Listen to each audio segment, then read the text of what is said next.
Over 3 years ago, I sat down in this very chair at this very spot and put forwards a new idea for a YouTube channel. An investigation of various Who media of all shapes and sizes.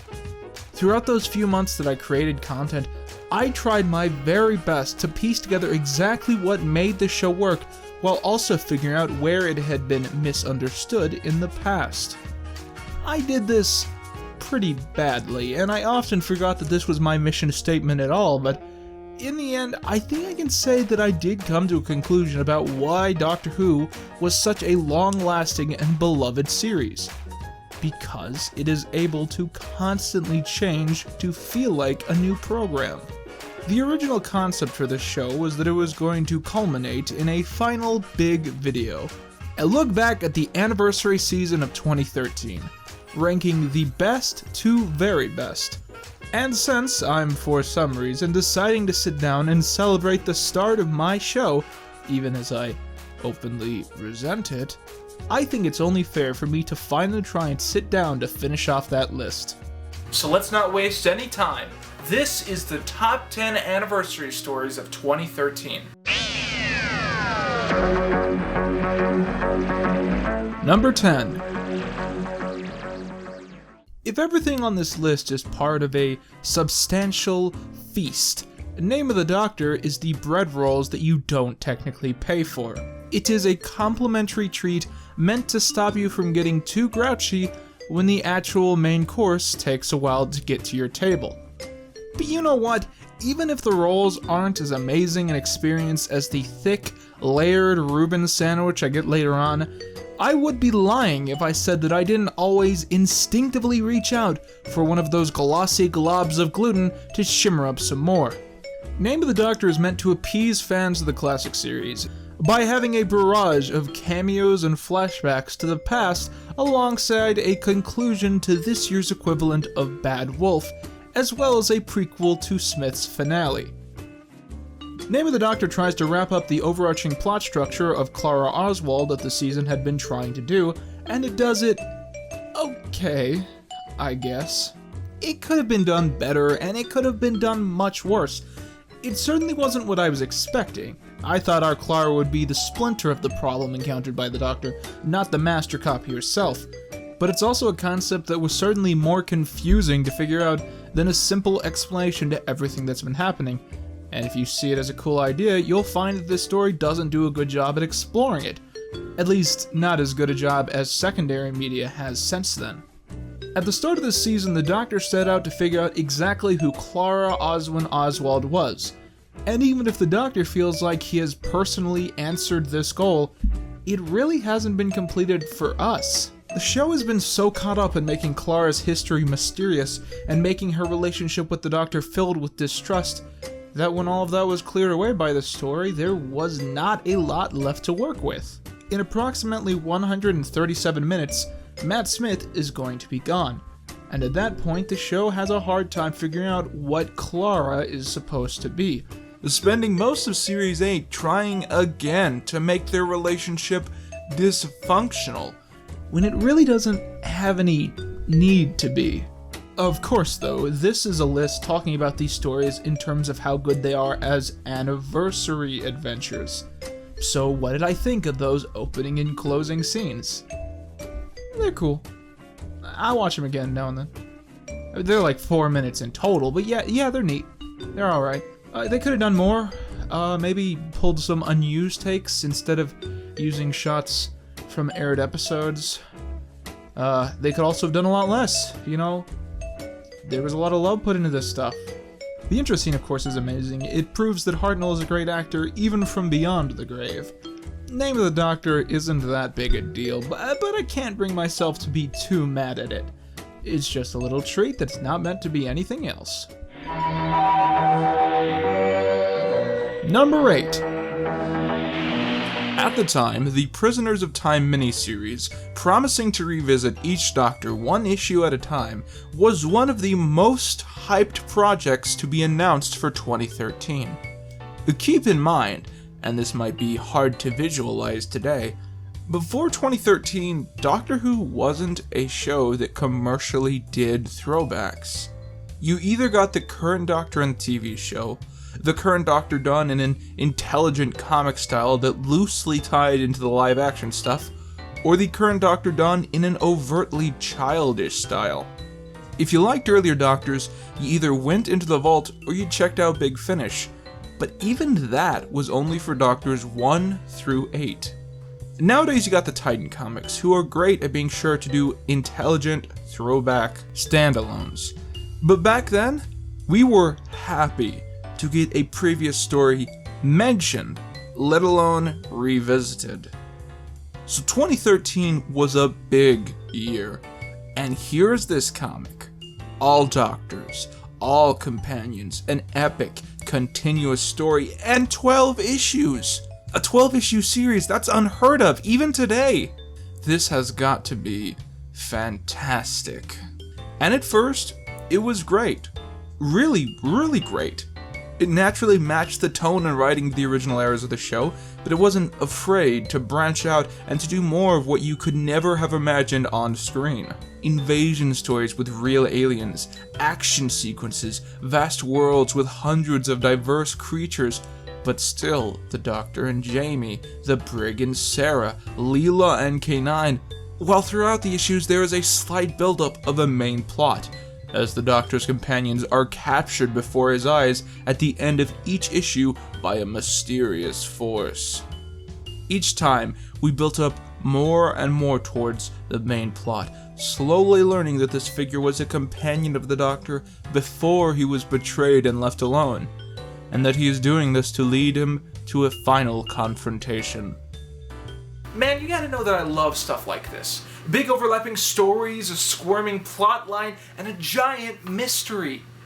And finally, in issue 9, dedicated to Christopher Eccleston himself, we saw the big reveal. Who was actually behind this whole shebang? The end to the question. Hello, Rose. It's been a long time. Adam? Oh my god, it was Adam Mitchell the whole time! That's the worst twist ever.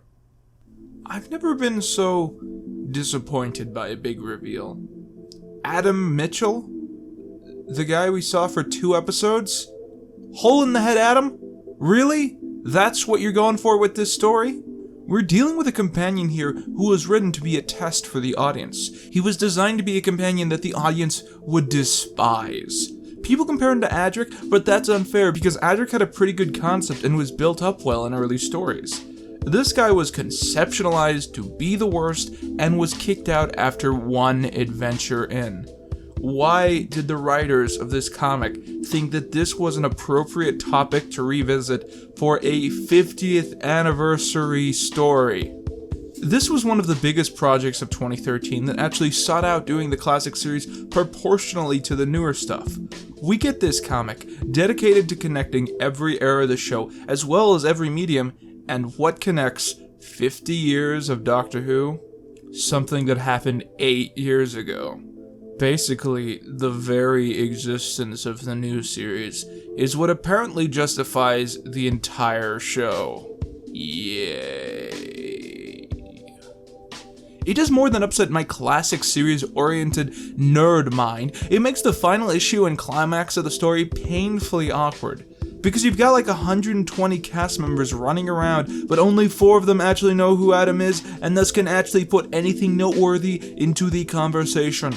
So those 5 take up 90% of the dialogue in the final issue, while the rest of those in the story just stand around in the background like a mildly depressed, but mostly confused mob. And the more you look at the comic, the more it falls apart. As I said back when I was bad at reviews, issue 1's art wasn't as clear as it could have been. But I actually am a lot more fond of artists who don't get the look completely down than artists who just sketch over promotional images for 90% of their artwork. Prisoners of Time likes to play itself off as unique in its all-inclusive attitude, and it's easy to get the impression that that is correct early on. After all, they brought back not only Frobisher, but also dozens of previous Who talents known to contribute to Doctor Who magazine. So as you can see, the book was obviously very dedicated to not only pay tribute to the show, but also to the comics. And nothing else. more moaning and groaning here, but it is quite an oddity when the book pays this much of a tribute to one medium that the show span off into, while completely ignoring all others. Why not feature an audiobook companion in one issue? Have Charlie running around with the Doctor in issue 8. Show a grand adventure featuring a cast who rarely are ever seen visually. It would be far better than the Grace issue, which is more insulting than gratifying, really. Look at the final issue. Every companion ever, as the comic loudly claims. You include every TV companion here, and yet you couldn't slip some more obscure secondary media stuff in there? With stuff like this, sometimes the little touches are what really make the final product cool. And other than the Lee Sullivan issue, Prisoners of Time just doesn't have many pieces of fine detail. I just keep imagining how much fun I would have with this concept if I was handed the pencil board. All the obscure secondary companions that I would have hidden in the crowd, like a Who-themed Sgt. Pepper's cover. Hell, I would literally design a new companion and just hide him in the backdrop to confuse people.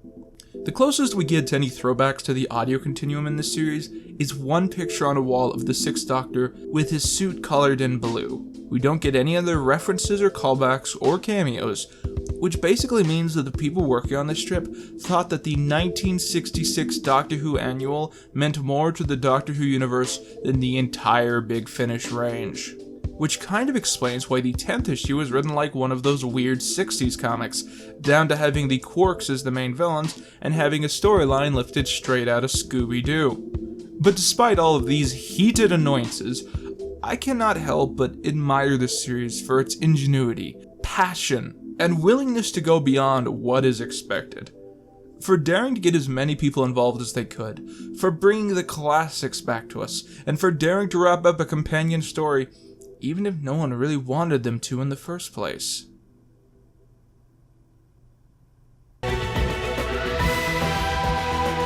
Number 7.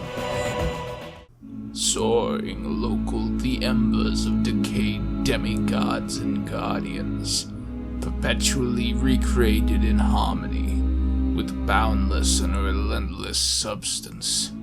A being's essence is much to be compared to a typhoon, hitherto as part of Stoopberg.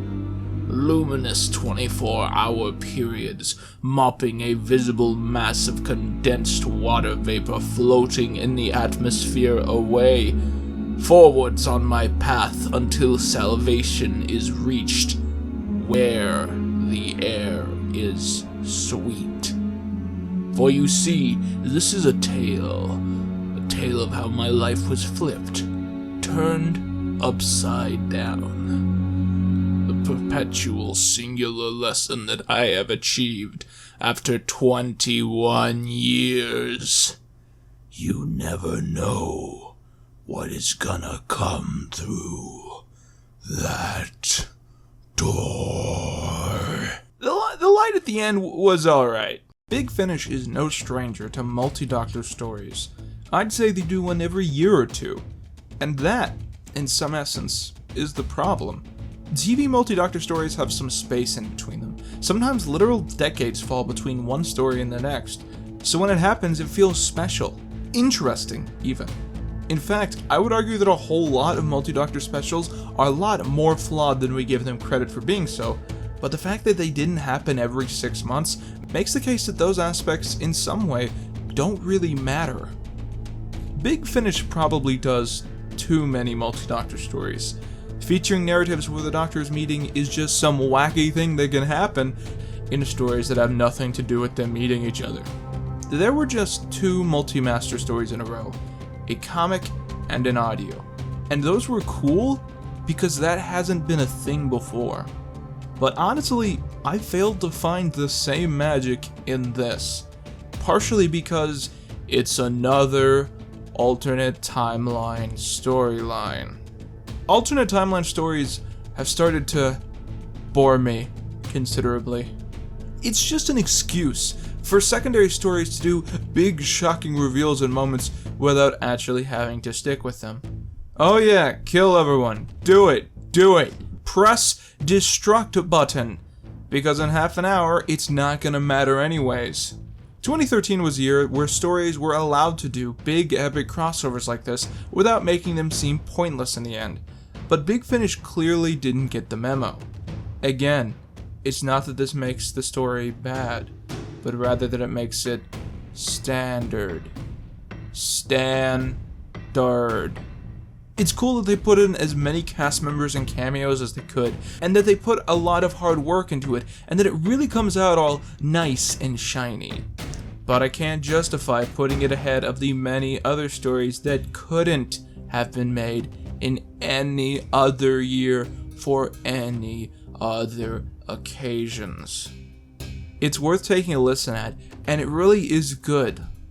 But I doubt anyone would call it the best Big Finish story ever, or even the best one that had come out in November 2013.